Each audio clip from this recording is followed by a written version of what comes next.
அனைவருக்கும் வணக்கம். இன்னைக்கு நம்ம பார்க்க போற வீடியோன்னு பார்த்தீங்கன்னா, கர்ம வினைகளை தீர்க்கும் கதித்தமலை ஸ்ரீ வெற்றி வேலாயுத சுவாமி கோவிலின் சிறப்புகள் பற்றி தான் பார்க்க போகிறோம்.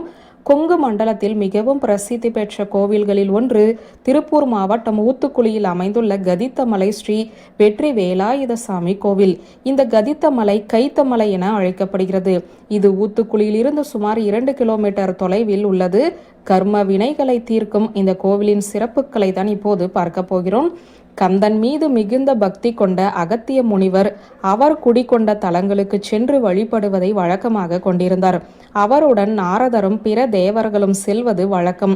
அப்படி ஒரு சமயம் கந்தனை தரிசிக்க செல்லும்போது தாம் இருக்கும் இடத்தில் கந்தனுக்கு பூஜைகள் செய்து கொண்டிருந்தார். அப்போது நெய்வேத்தியம் செய்ய நீரின்றி தவித்தார். மேலும் அதிக தாகம் எடுத்ததால் மிகுந்த சிரமத்திற்கு ஆளானார் அகத்தியர். தன்னை அந்த சூழலில் இருந்து காக்குமாறு முருகப்பெருமானை வேண்டினார். உடனே முருகப்பெருமான் அங்கு தோன்றி தனது வேலை தரையில் குத்தி ஒரு ஊற்றை ஏற்படுத்தினார். அதிலிருந்து நீர் பெருக்கெடுத்து ஓடியது. அகத்திய முனிவர் மகிழ்ச்சி அடைந்து தனது பூஜைகளை முடித்தார். தாகத்தையும் தீர்த்து கொண்டார். முருகப்பெருமானால் தோற்றுவிக்கப்பட்ட ஊற்று இன்று வரை கதித்தமலை வேலாயுத சாமி கோவிலில் வற்றாமல் நீரை கொடுத்து கொண்டே இருக்கிறது.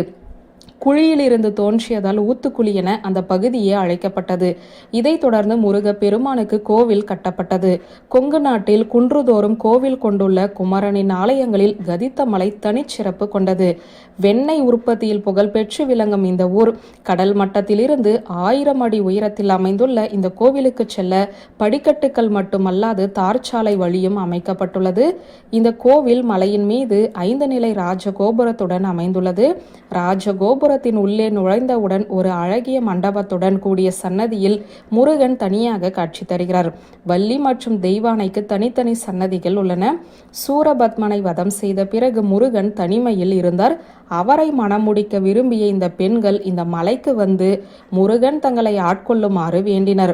அவரது அருள் ஆசியின்படி இந்திரனின் மகளான தெய்வானையும் நம் பிராஜனின் வளர்ப்பு மகளான வள்ளியும் அவதரித்தனர்.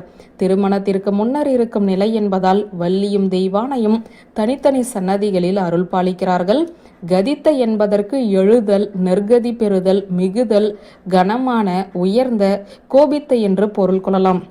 முருகன் தனது பெற்றோரான சிவன் பார்வதி தேவியிடம் கோபித்து கொண்டு இந்த மலைக்கு வந்ததால் இந்த மலை கோபித்த மலை என்றும் கதித்த மலை என்றும் அழைக்கப்படுகிறது. மயில் வடிவில் இருப்பதால் மயூரகிரி என்ற பெயரும் இந்த மலைக்கு கிட்டியது. மயூரகிரி சித்தர் இங்கு சமாதி அடைந்துள்ளார். மேலும் கதித்த மலை கதிர்த்த மலை என்றும் சொல்லப்படுகிறது. கதிர்த்த என்ற சொல் பிரகாசித்தல், ஒளிவிடுதல் என பொருள் தருகிறது. பொதுவாக மலை கோவில்களில் மலைக்கு கீழேதான் தேர் வலம் வருவது வழக்கம். ஆனால் இந்த கோவிலில் மரச்சிற்பத்தால் செய்யப்பட்ட தேர் மலை மீது அமைந்துள்ள கோவிலை சுற்றி வலம் வருவது தனிச்சிறப்பு.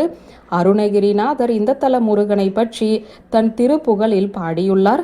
மலையின் வட சரிவில் சிவபெருமானின் காலை வாகன திருவடியும் கோவிலின் தென்கிழக்கு பகுதியில் சுப்ராயர் சன்னதி எனும் புற்றுக்கோவிலும் இருக்கிறது. வள்ளி தெய்வானை சன்னதிக்கு செல்லும் வழியில் சுமார் 500 ஆண்டுகள் பழமையான பாலை மரத்தின் அடியில் சுக்குமலையான் சன்னதி உள்ளது. அருணகிரிநாதரால் பாடல் பெற்றதும் அகத்தியர் பூஜித்த பெருமை பெற்றதுமான இந்த தலம் சிறந்த பிரார்த்தனை தலமாகவும் விளங்குகிறது. வியூவர்ஸ், இந்த வீடியோ உங்களுக்கு பிடித்திருந்தால் லைக், கமெண்ட், ஷேர் பண்ணுங்க. நன்றி.